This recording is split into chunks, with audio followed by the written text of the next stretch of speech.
Oye, país, buenas noches. Oye, país, yo soy Rudy González. Gracias por su compañía en esta hora.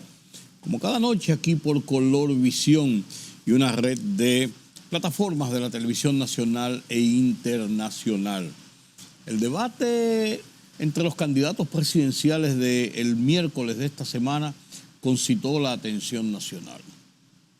Una semana donde se rememora el 59 aniversario de la revuelta, Revolución de Abril, Guerra Civil, Guerra Patria, como usted quiera llamarle. Pasa casi sin pena ni gloria, pero se conmemora. Y también se recuerda el 40 aniversario de la poblada de 1984 contra el gobierno del entonces presidente Salvador Jorge Blanco. La sentencia dictada la madrugada del jueves de esta semana por un tribunal colegiado de la segunda circunscripción del Distrito Nacional en el caso del asesinato, la muerte a tiros de este jovencito Joshua Omar Fernández, se produjo y era parte de la atención nacional por el involucramiento de este jovencito, hijo del doctor Natra, uno de los influencers y youtubers del país. Los maestros siguen en la suya, después que paralizaron la docencia el martes y dijeron, paralizaron también media capital con un montón de guaguas y eso, hicieron una protesta frente a educación, han dicho que le dan una semana de plazo a las autoridades. Si no cumplen con sus demandas, volveremos a las calles. En Haití se instaló finalmente el Consejo Presidencial, que toma fuerza de gobierno, pero hay que ver qué hará este Consejo ante la realidad de la situación de violencia, de falta de institucionalidad, de carencia de control de las autoridades sobre las calles. ¿Qué va a pasar? Una nueva etapa en la vida institucional de Haití. Pedro Sánchez sí la tiene difícil en España por una investigación en torno a su esposa, la señora Bolaños, y podría hasta renunciar. Carlos Cuello analiza con nosotros la situación de la economía nacional e internacional y también comparto con ustedes mi columna de esta semana, Oye País, como cada semana. Todos estos temas y otros los desarrollaremos después de la pausa.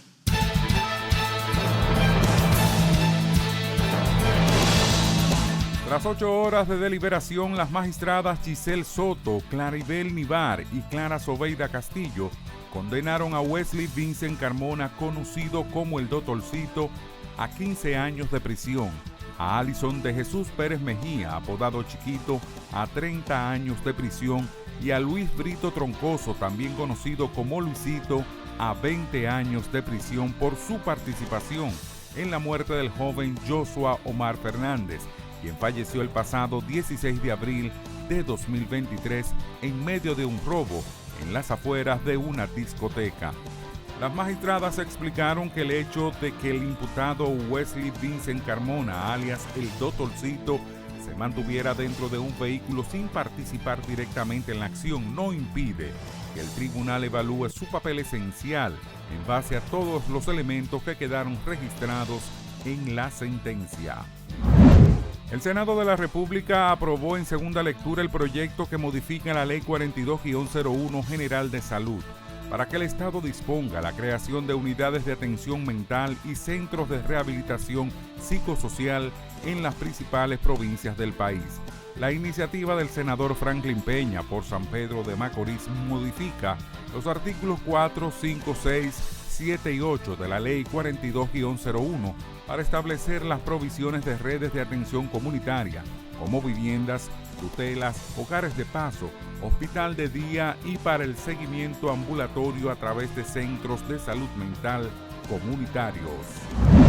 El El Centro de Operaciones de Emergencias COE mantiene 12 provincias en alerta amarilla y aumentó a 14 en verde, debido a que se tendrá suficiente humedad e inestabilidad proporcionada por la vaguada que afecta el territorio, por lo que continuarán los aguaceros de moderados a fuertes.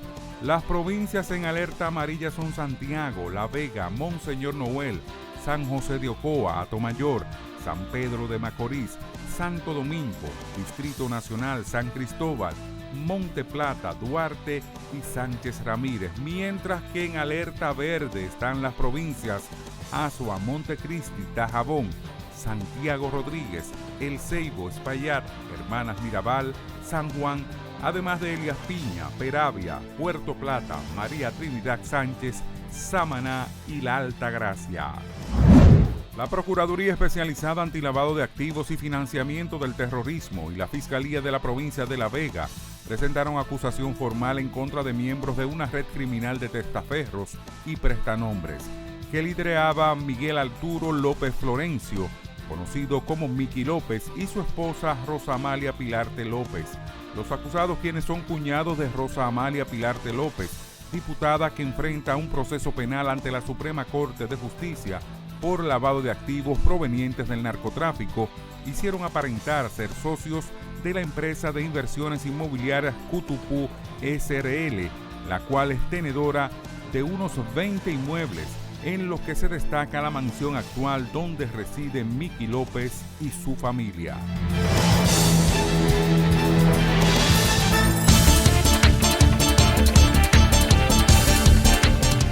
Los miembros del Consejo Presidencial de Transición de Haití juraron a su cargo hoy en una ceremonia celebrada a primeras horas de la mañana en presencia de un grupo reducido de personalidades, adelantándose a la hora oficial prevista para el acto de instalación de este órgano. El resto de la ceremonia de instalación del Consejo tendrá lugar en el despacho del primer ministro, conocido como Primatur, en Villa Tacuil, situada en Bordón, en las colinas que denominan la capital, lugar acordado tras evaluar que el Palacio Nacional no es adecuado para acoger la ceremonia por la situación de inseguridad en el entorno del Palacio Nacional en Puerto Príncipe.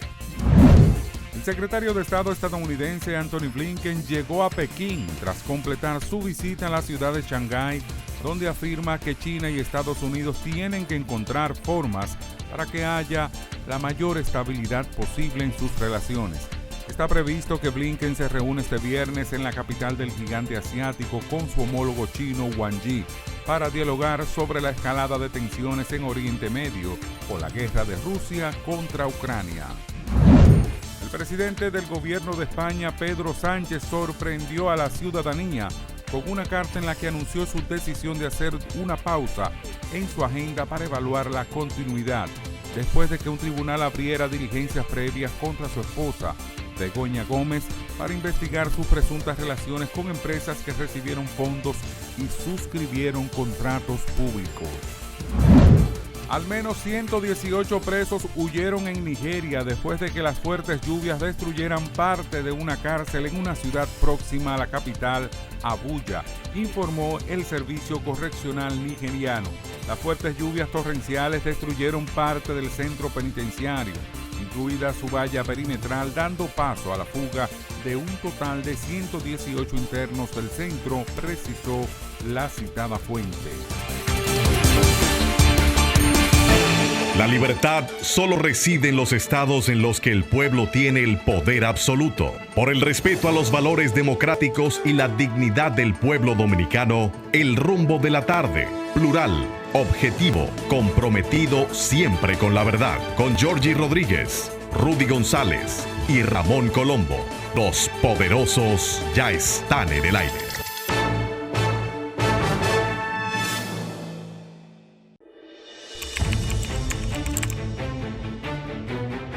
Periodismo de investigación, columnas, opinión, análisis, reportajes de fondo. Hora por hora, una completa plataforma multimedia. Periodismo con valor. Noticias horaporhora.com.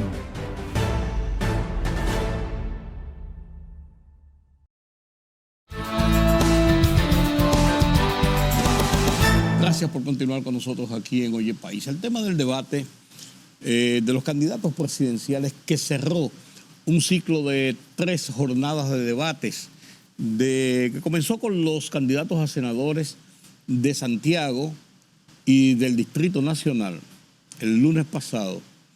Siguió con el de las candidatas vicepresidenciales, las 3 candidatas vicepresidenciales de los 3 principales partidos que obtuvieron mayor votación, sobre un 5% en las elecciones del 2020, y el debate de los candidatos presidenciales el miércoles en la noche centraron mucha atención. En el debate del lunes sobresalieron Demóstenes Martínez y el doctor Rivera, un papel muy pobre. El de Marino Collante, un viejo veterano político, no estaba para las líderes de debates. No, hizo un papelazo, desgraciadamente. Un hombre tan ducho en política, pero no, ese no es su fuerte, el debate. Y debatieron bien Demóstenes Martínez de la Fuerza del Pueblo y el doctor Rivera del partido de gobierno, del PRM. Esos son los candidatos en Santiago.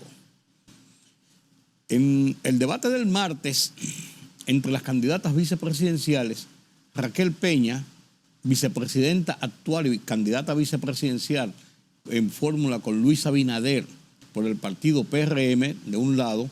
Del otro lado, Zoraima Cuello, candidata vicepresidencial de Abel Martínez por el PLD.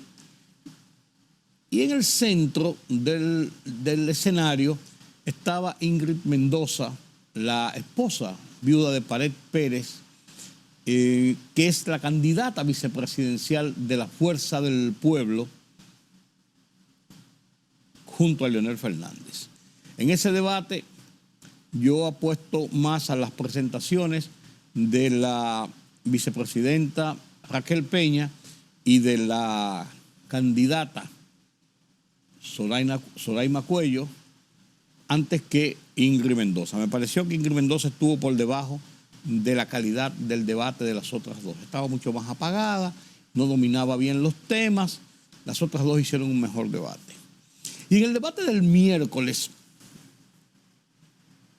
yo tenía una aprensión, confieso aquí, de que la experiencia de exposición de Leonel Fernández, que ese es uno de sus fuertes, ser el expositor, 3 veces presidente, es un académico, es un hombre polemista. De Luis Abinader, presidente de la República, pero un hombre que se ha cultivado y ha desarrollado un liderazgo dentro de su partido y a nivel nacional, y se ha pulido en ese tipo de enfrentamientos con la prensa y de cara al público. Y en el otro extremo estaba Abel Martínez, quien ha tenido posiciones ejecutivas en el gobierno, pero lo veía yo antes del debate también como que estaba entre 2 pesos pesados. Sin embargo, he de reconocer que hizo un buen papel y que en sentido general, si bien el debate lo llevaron más en el control y la gente con más atención sobre Leonel Fernández y Luis Abinader, no es menos cierto que Abel Martínez, estoy hablando de mi juicio, hizo su papel. Me gustó del debate de los candidatos presidenciales la altura con que se manejó ese debate. La altura a nivel de candidatos presidenciales. Hubo confrontación de pareceres, de posiciones, pero siempre en un marco de respeto estricto, en un marco de no había rabietas, no había... Fue todo llevado en una forma altamente civilizada, como lo que uno espera.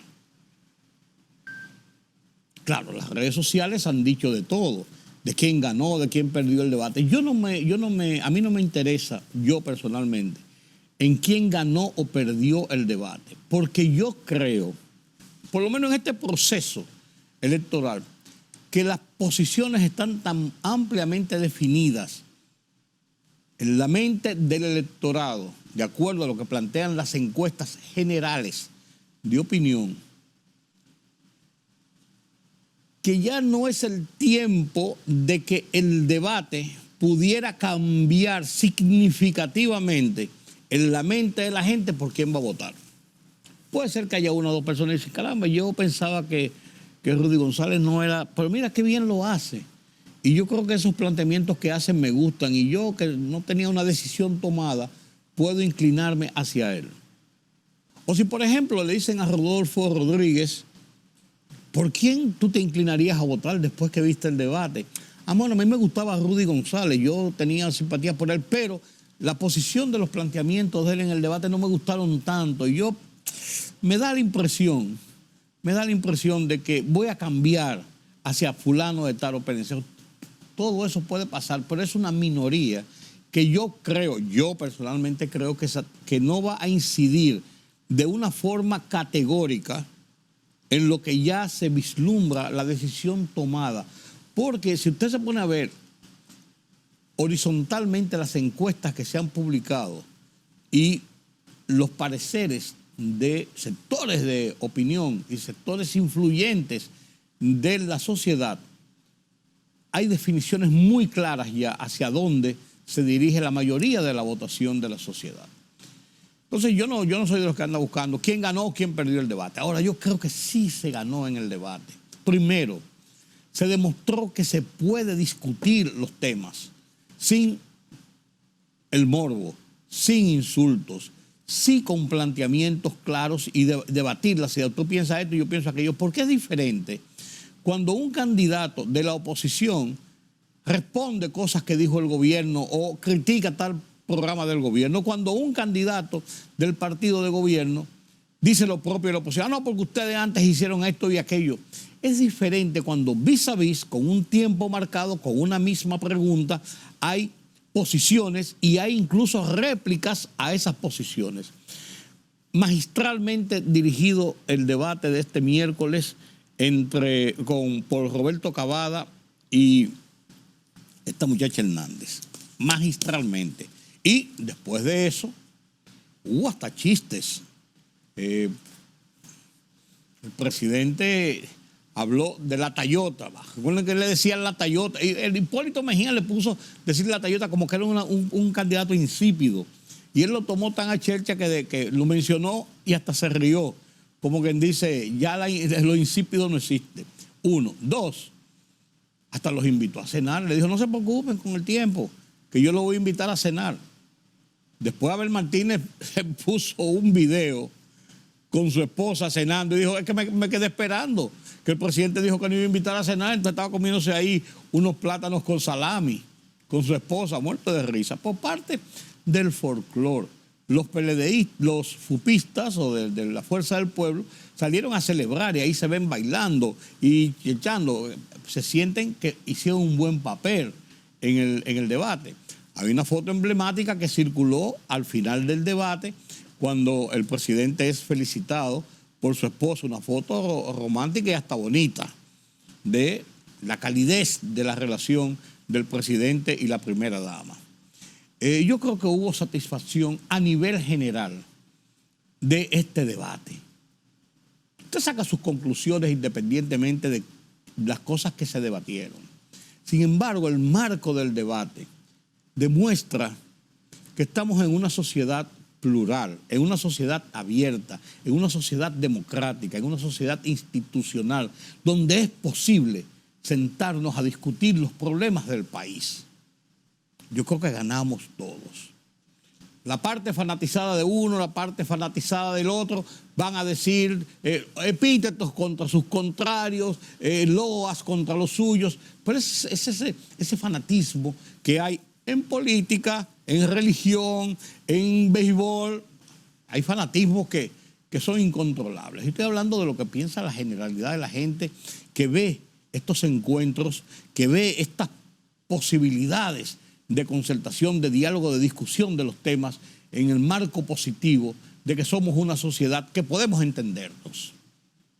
Y ahí están las urnas, el 19 de mayo, dentro de menos de 25 días, para que la gente se exprese, y será la encuesta, será el debate, será el resultado real de lo que piensa la mayoría, como es el ejercicio de la democracia.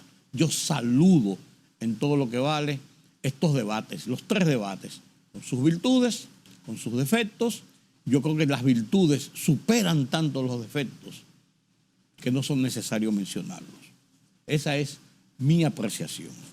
En el tema de el caso del asesinato de este jovencito Joshua Fernández, las juezas del tribunal colegiado, segundo tribunal colegiado, Claribel Nivar, Leila Soto y Clara Sobeida Castillo, emitieron su sentencia en primera instancia. Ese tribunal colegiado de 3 jueces, segunda cámara penal del Distrito Nacional, condenó a Alison Pérez Mejía, chiquito, a 30 años, la pena máxima que le pusieron a los 3, porque dice la jueza que calificó esto de un crimen horroroso, horrible, de ser la persona que disparó de manera horizontal, que hizo el disparo que mató a este joven Joshua Fernández en las puertas de la discoteca. No se celebraba sus 19 años de edad, vaya usted a ver. A Luis Alberto Brito, alias Luisito, lo condenó a 20 años de prisión por ser, también hizo unos disparos, pues dicen que fueron al aire, pero fue como para despejar la multitud, o sea, tuvo acción directa.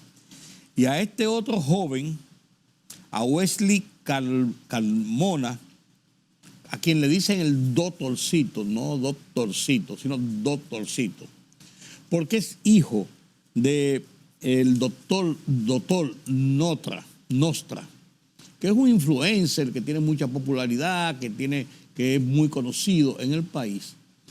Era el centro de la atención de este episodio y a él lo condenaron a 15 años de prisión, la pena más baja, indicando que era parte del grupo de una asociación de malhechores, porque él estaba en el carro ya montado en el momento en que se produjeron los disparos. Entonces él lo acusan, él es un coacusado, por así decirlo, dentro del grupo.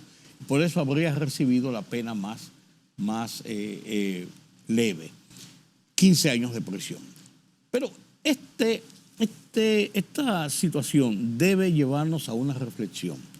3 jóvenes en edades entre 18, 19, 20, 21 años asesinan a un jovencito de 19 años saliendo de una discoteca, pero en el curso de las investigaciones y todo eso, no fue que pasó un pleito y uno sacó una pistola y lo mató, execrable también, pero no, sale a relucir que estos 3 jóvenes constituían un grupo, o incluso uno trabajaba en la misma discoteca, en el bar constituían un grupo para hacer asaltos y atracos a personas relacionadas con el centro nocturno. Ellos chequeaban, este tiene dinero, tiene que mirar un reloj que tiene, tal y cual cosa, y los asaltaban. Pero también hacían otros asaltos y otros robos. O sea, componían una banda delincuencial, jovencitos de esta naturaleza. Y el hecho de que al que le decían el doctorcito, captara la atención por el padre ser una persona, un influencer en las redes sociales, generó una suerte de morbo de si lo van a dejar libre, si no le van a hacer nada, qué va a pasar, los jueces no se atreven o sí se atreven. La familia presionó muchísimo en los medios de comunicación, porque así como habían acciones de medios de comunicación desde un lado, también la habían desde el otro. Entonces, esto provocó realmente mucha atención de la sociedad. Este caso ocurrió el 16 de abril, hace apenas un año.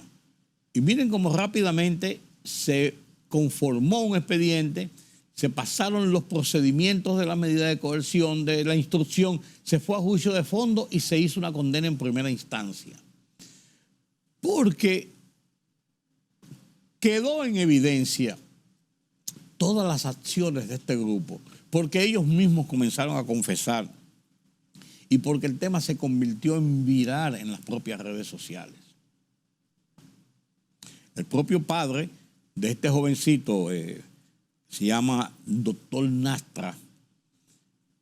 Él mismo se disculpó ante la sociedad por lo que había pasado con su hijo y dice que es su hijo y él tenía que defender hasta las últimas consecuencias a su hijo, pero admitiendo que él cometió una acción delictiva, que participó en una acción delictiva. Y eso, en cierto modo, deja mucho que ver de una persona que está catalogado como un influencer dentro de las redes sociales. Este fue un caso penoso, vuelvo y digo, muy penoso, pero ya se ha redondeado, por así decirlo, esta situación. Los maestros que hicieron un desorden a principios de semana paralizaron la docencia a nivel nacional para hacer una manifestación frente al local del Ministerio de Educación en la Máximo Gómez y llenaron toda la zona, incluyendo el malecón, de cientos de autobuses, porque trajeron maestros de todo el país, porque paralizaron la docencia para su protesta, exigiendo que le lleven el aumento salarial que ellos quieren a 20%, cuando el ministerio le está ofreciendo un 8% para cumplir con unos acuerdos que tienen entre ellos, entre el gobierno y la ADP. Pues ahora ellos dicen, le vamos a dar un chance de una semana. Si en una semana no resuelven, a la lucha.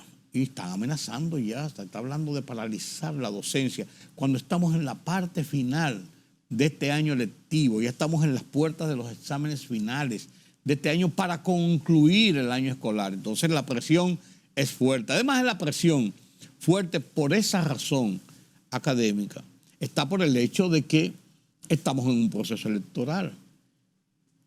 Y la gente los gremios y la gente que hacen estas protestas y estas demandas, entienden que el gobierno no quiere ruidos y que va a ceder a todo lo que le pidan porque no quiere ruidos. Pero las cosas no pueden ser así, no pueden ser así. Ojalá que el gobierno se empantalone y entienda la realidad de estas cosas y no acepte este tipo de presiones. Yo creo que los maestros tienen el derecho a tener mejores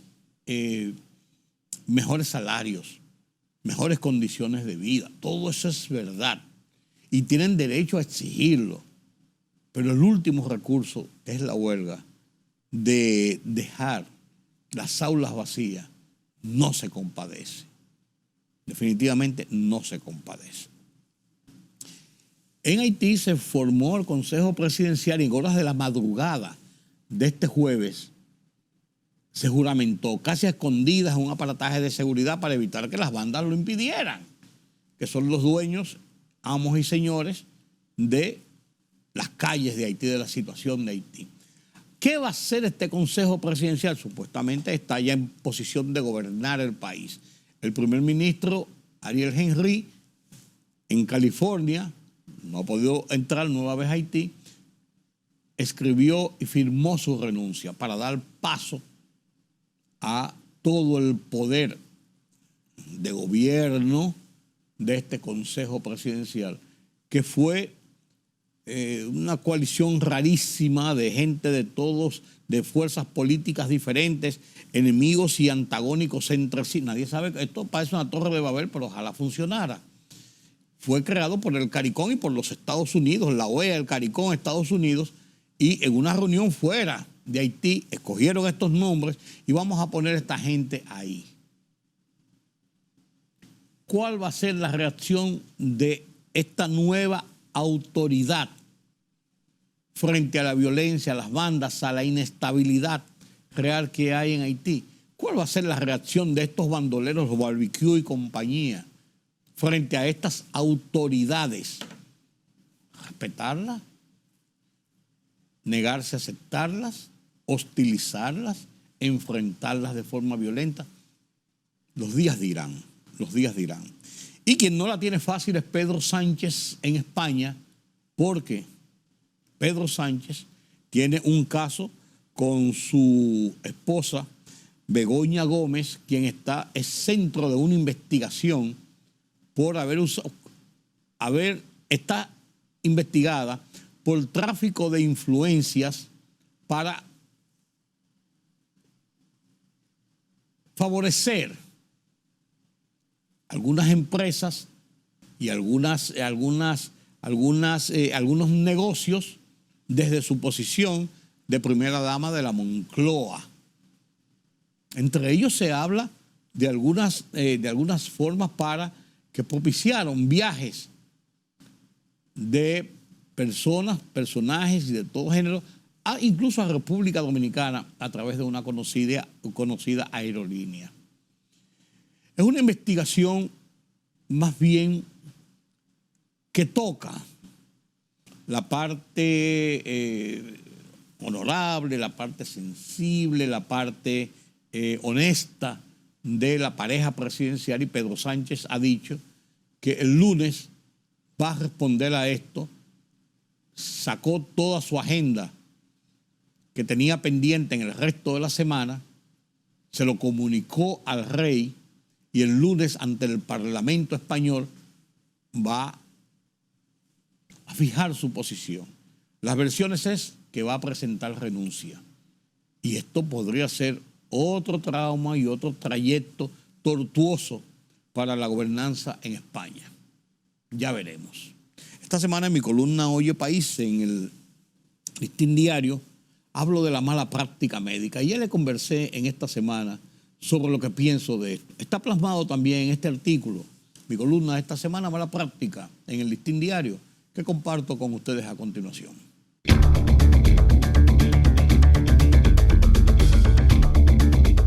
La línea es muy delgada. El ejercicio de la medicina tiene dos vertientes: ayudar a restablecer, mantener la salud, salvar la vida de la gente por un lado, y por el otro, ganar dinero por la asistencia médica y los servicios que ofrecen las clínicas a pacientes como los identifican unos y o clientes como los tipifican otros. La precariedad de los servicios médicos públicos son tan deficientes que presionan a la gente a acudir a la medicina privada, médicos y clínicas. La generalidad de los que ejercen la medicina tienen y manifiestan vocación de servicio, sensibilidad, responsabilidad, respeto, compromiso de ayudar a sus pacientes. Otros, unidos al negocio de empresas llamadas clínicas y o centros médicos, son económicamente implacables con la mayoría de los clientes. La publicidad de sentencias judiciales que condenan por mala práctica ha puesto el tema en el debate nacional y ha encendido la tea de la protesta callejera, su especialidad del denominado colegio médico. Las repetidas denuncias de violaciones a los derechos de la gente, publicaciones sobre lo que ocurre en quirófanos y seguimientos en cirugías plásticas, por ejemplo, son escandalosas. El colegio defiende a sus afiliados con garras y dientes, pero no se conoce de medidas ni siquiera éticas tomadas contra denuncias de mala práctica de afiliados y abusos de determinadas clínicas y centros médicos, que hasta retienen el cuerpo de un fallecido si la familia no paga. Ante esta realidad, las autoridades hacen mutis. Entonces, si no es ante la justicia, ¿a quién recurrir? O simplemente debemos aceptar la mala práctica y los abusos en clínicas y centros médicos como una realidad y ya. Ayúdenme a entenderlo.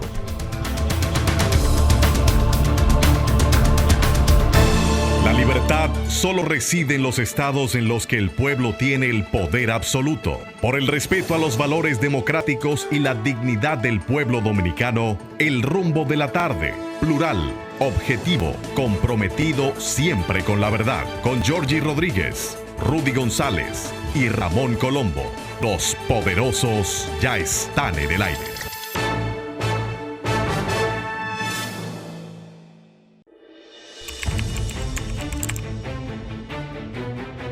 periodismo de investigación, columnas, opinión, análisis, reportajes de fondo. Hora por hora, una completa plataforma multimedia. Periodismo con valor. Noticias horaporhora.com.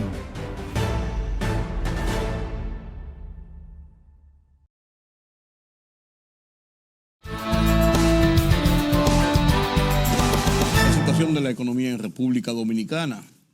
¿Quién mejor para analizarla que Carlos Cuello? Buenas noches, don Carlos. Buenas noches, don Rudy. ¿Vio el debate? El debate es interesante porque se planteó mucho el tema de la economía, se habló incluso de reforma fiscal y de lo que ha hecho el gobierno, de lo que piensa hacer el gobierno en reelección, de lo que piensa hacer la oposición si llega al gobierno. Se habló del pasado y del presente.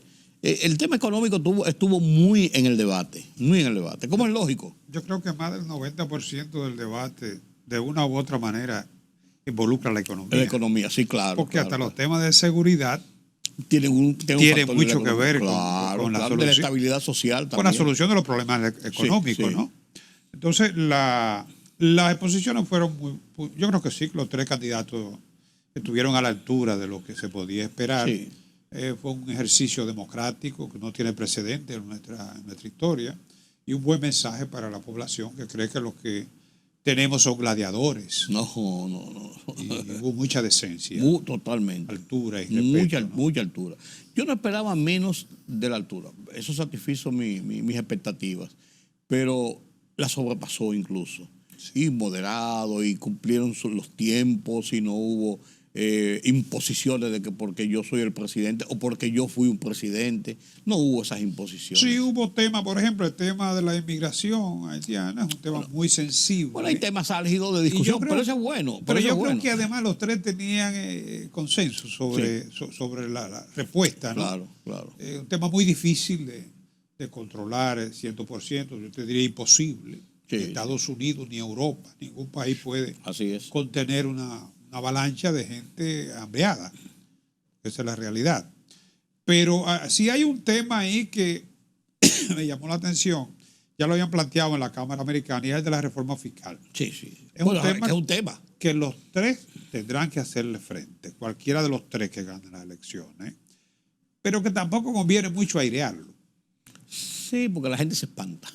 La gente le tiene miedo al tema. Por ejemplo, la Fuerza del Pueblo, el doctor Fernández, en la Cámara Americana fue muy claro y dice que es un mandato de ley.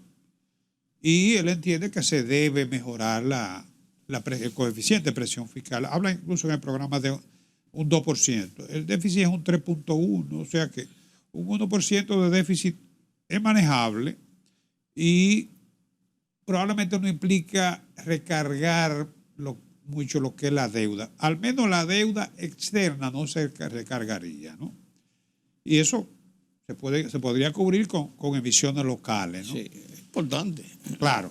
El Partido Revolucionario Moderno ya incluso hizo intento por hacer las reformas cuando la recuperación de la economía después de la pandemia. Tiene ya por así decirlo, hasta un proyecto, porque habrá que ajustarlo pero tiene una idea. Pero el presidente dijo que se le dio prioridad a la estabilidad económica y social.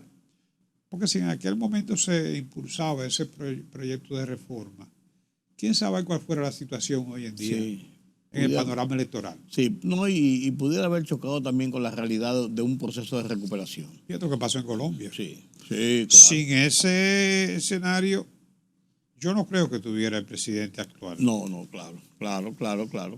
Entonces, ahí hubo mucha cautela por parte del gobierno, aparte del riesgo social que se corría después de salir o en medio casi de una pandemia y de una crisis económica mundial. Sí. Entonces, sí sostiene que se plantea la búsqueda de un consenso, ¿no? Y va a ser necesario buscar por lo menos diálogo. Pero acuerdos, tanto la Fuerza del Pueblo como el PRM hablan de diálogo y de consenso. El PLD no lo toca muy directo el tema, aunque en la Cámara Americana el candidato del PLD planteó la necesidad de eliminar incluso alguna fuente de ingresos, cosa que es imposible si no se identifica una fuente exacto, sí, nueva, ¿no? Él habló, por ejemplo, de eliminar el anticipo. Eso es muy simpático, pero eso no es factible. ¿Cómo compensar el dinero que eso representa para el Estado? Claro. Anualmente. Claro. Sí. Y periódicamente, permanentemente, porque Sí. todos los meses, ¿no? Sí, sí. Entonces habría que buscar una fuente que compense y que garantice los flujos. Eso es así. Ya eso no sería posible en este año. Pero de alguna manera habría que buscar los ingresos, porque ese es el problema. Carlos, entrando en la agenda que tenemos provista para hoy, el tema de las remesas se convierte en un factor importante en el perfil de los ingresos del gobierno para este año, porque se consolida y sigue en aumento.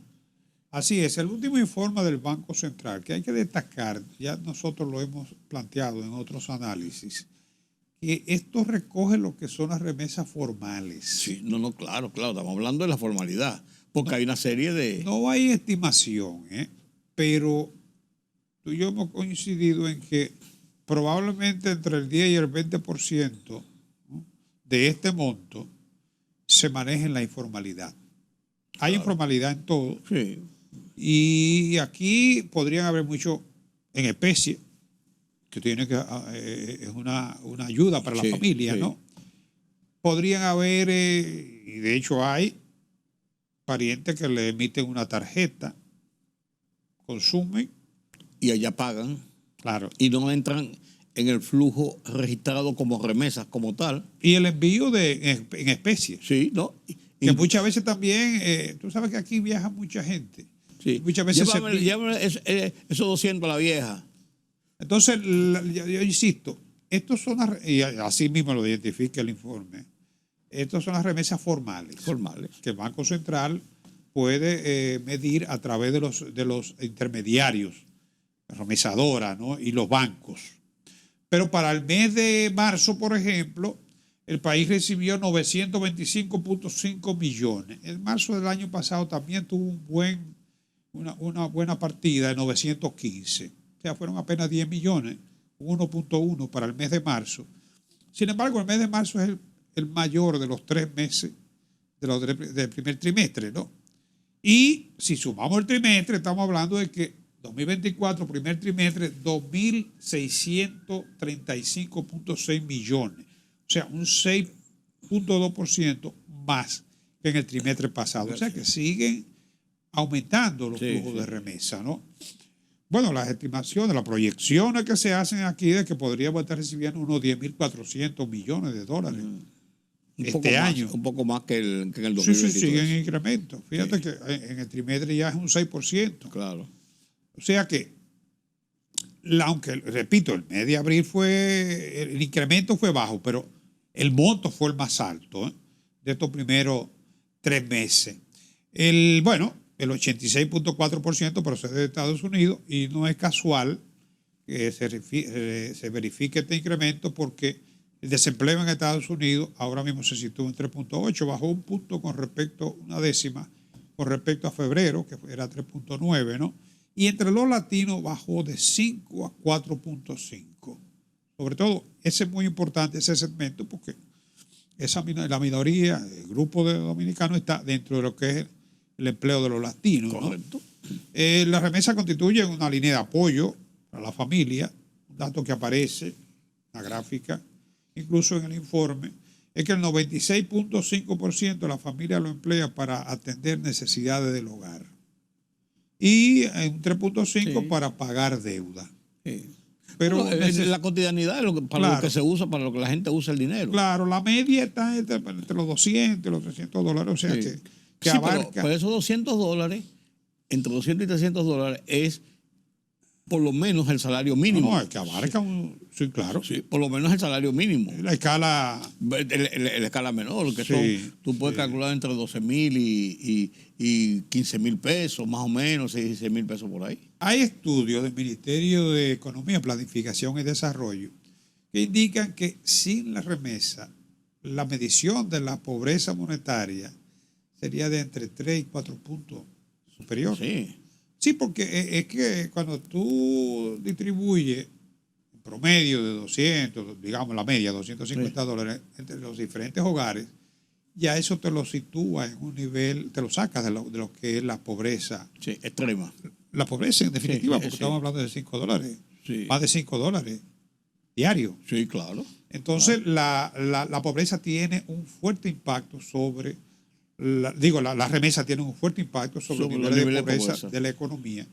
A menos de que esos ingresos no necesariamente tienen por qué ser la única fuente de ingresos de los hogares. O sea, hay hogares de esos que también se buscan otros ingresos.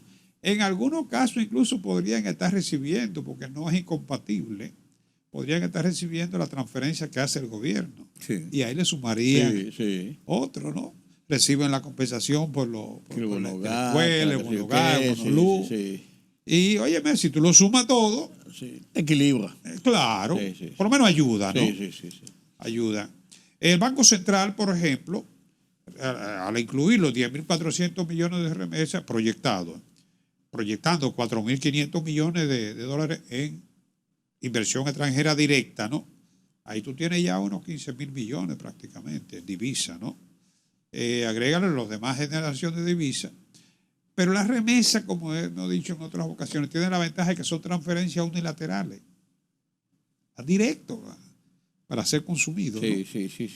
Y ese consumo en el día a día. claro, fíjate que la depreciación del peso en el primer trimestre es de apenas un 1.7%. En principio pensamos que iba a ser, se iba a ir de la mano, ¿no? Sí. Es que pareció en un momento. Se estabilizó. Sí. Y una depreciación de 1.7 en lo que va del año se puede considerar como un deslizamiento moderado. Para el año se espera que pueda ser, que la depreciación sea en torno a un 4%, ¿no? Pero sin el flujo de remesa, esto sería mucho mayor. Las reservas del Banco Central han bajado un poquito, están en 13.8 mil millones de dólares, un 4.9 meses de importación y 11.2% del PBI. La recomendable por el Fondo Monetario es un 10% del PBI, están ligeramente por encima. Pero lo importante cuando el mercado está estable no es que las reservas sean altas, sino que haya confianza. Sí, porque a veces esa desconfianza o alguna situación en los que dispara esta situación. Claro. Productos que no aparecen, la tasa de cambio que sube, unos aranceles, cosas raras. Así es. La escasez. Sobre todo. Sí. Hay una serie de factores que inciden. Esa confianza y esa estabilidad, como tú dices, vital. Claro. Hablábamos en principio sobre el planteamiento en la discusión del debate del tema de la reforma fiscal. ¿Tú crees, Carlos, quería retomar solamente este punto, que la reforma fiscal debe estar relacionada como punto central en la campaña política? Debería ser un tema de consenso entre los candidatos, porque cualquiera que le toque asumir tendrá que hacerla.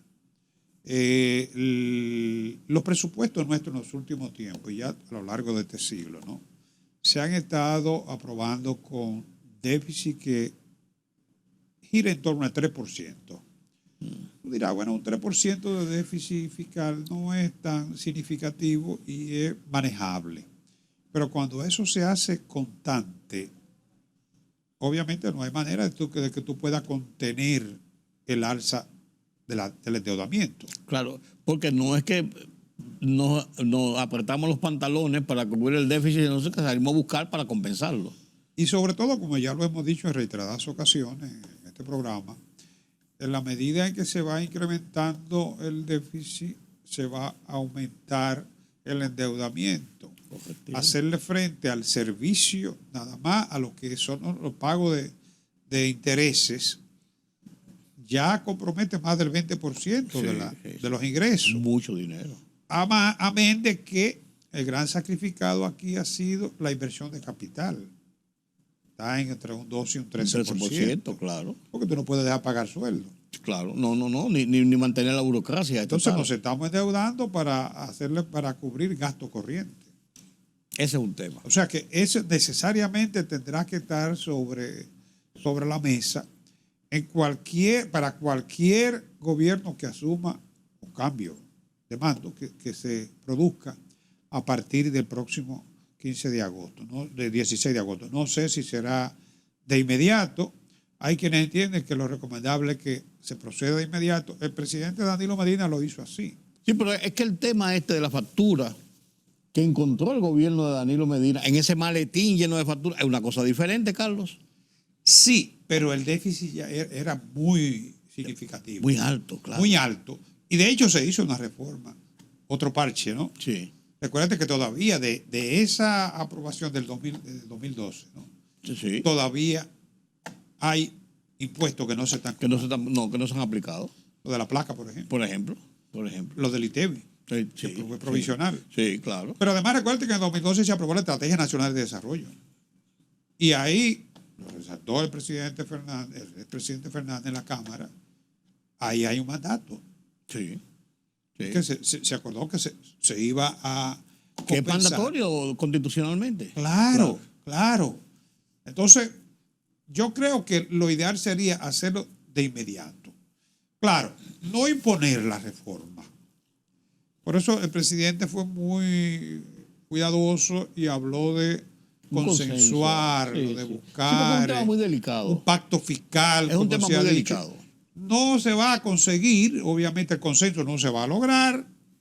Pero se hace un esfuerzo en ese sentido. Tendrá que haber partes afectadas. Lo que tenemos que evitar es que se afecte la estabilidad social. Definitivamente. Tenemos ahí la poblada de del 84. Cumplió ahora 40 años. Exacto. Sí. Tenemos necesariamente que mantener los niveles de inversión de la economía, tenemos que mantener la estabilidad macroeconómica, pero también la estabilidad social. Eso es así. Carlos, la situación no está tan color de hormiga, pero tampoco está miel sobre las hojuelas. Si la gente tiene que buscar y acudir al empleo. Aquí ninguna familia de gente, generalmente de clase media hacia abajo, con un empleo de salario regular o promedio, subsiste con el costo de la vida. Sí, lamentablemente el pluriempleo, como se le llama, ¿no? Se ha incrementado en los últimos tiempos. Sí. Aquí influye mucho el hecho de que lo que tú decías, que no alcanza, pero también la modalidad de trabajo que se han ido introduciendo permite que una persona trabaje para más de una. Sí. Empleador, no ser empleador, para más de un demandante de los servicios, ¿no? Pero según la tesorería, según la cifra de la tesorería, ¿no? Estamos hablando de que el total de empleados aquí son 4.9 millones, o sea, casi 5 millones de personas a diciembre del 2023, que es la última encuesta laboral del Banco Central, la encuesta trimestral, ¿no? Y en el país hay 2.288.000 personas empleadas en el sector formal, ¿eh? Fíjate que en el informal hay más. Mucho más. De esas, 88.479 tienen 2 o más empleos. La última, 2 o más empleos. ¿Pero cuántas personas? 88.479. Sí. Entonces, el pluriempleo creció en un 20% en el tercer trimestre. O sea, la última medición que se hizo. O sea, que sigue en aumento el pluriempleo, ¿no?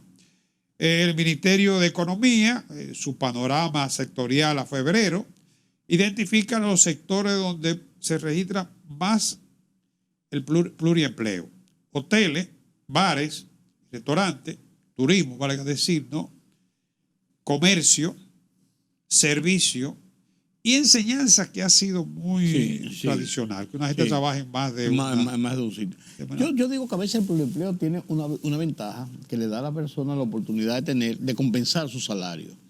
Pero también cuando una misma persona accede a 2 puestos de trabajo, está restando quizás la oportunidad de otra persona acceder a por lo menos un puesto de trabajo. Sí, porque pero eso no puede impedirlo nadie. Porque las estadísticas laborales recogen el empleado, no importa si está a medio tiempo, si está a tiempo. No, claro. Pero es una realidad, no hay forma de impedirlo y tampoco tienen por qué impedirlo. Claro. Sí, porque tú estás aportando tu fuerza laboral. En el último trimestre, recoge la encuesta, que se crearon unos 128.057 empleos, de los cuales 50.000 son formales y representando un 43%, el resto, 56.8%, es informal. O sea que la estructura del mercado laboral sigue dominada por lo que es el empleo informal, al margen de lo que es seguridad social, riesgo de accidente laboral y estabilidad de empleo. Sí. Porque el trabajador informal trabaja hoy, pero no sabe si mañana. Si va a trabajar mañana. Independientemente de si pueden haber buenos salarios, que pueden haberlo. La estabilidad no está tan garantizada. No, y la calidad del empleo. Sí, claro. Y eso quizás muchas veces provoca, déjame tener otro trabajito ahí por si acaso. Además de buscar el salario. Exacto. De todo modo, a todos nos agrada recibir la cifra de crecimiento del Producto Nacional, el Producto Interno Bruto, pero es fundamental para que una economía pueda avanzar que se mejore la calidad de vida de la gente. Lógico. Sobre todo el que está trabajando. Claro, eso es vital. Gracias, don Carlos. Gracias a ustedes por acompañarme en este conversatorio de cada semana con don Carlos Cuello, analizando la situación de la economía nacional e internacional. Con esto nos despedimos esta noche. Gracias por su compañía. Yo soy Rudy González. Nos vemos en la próxima.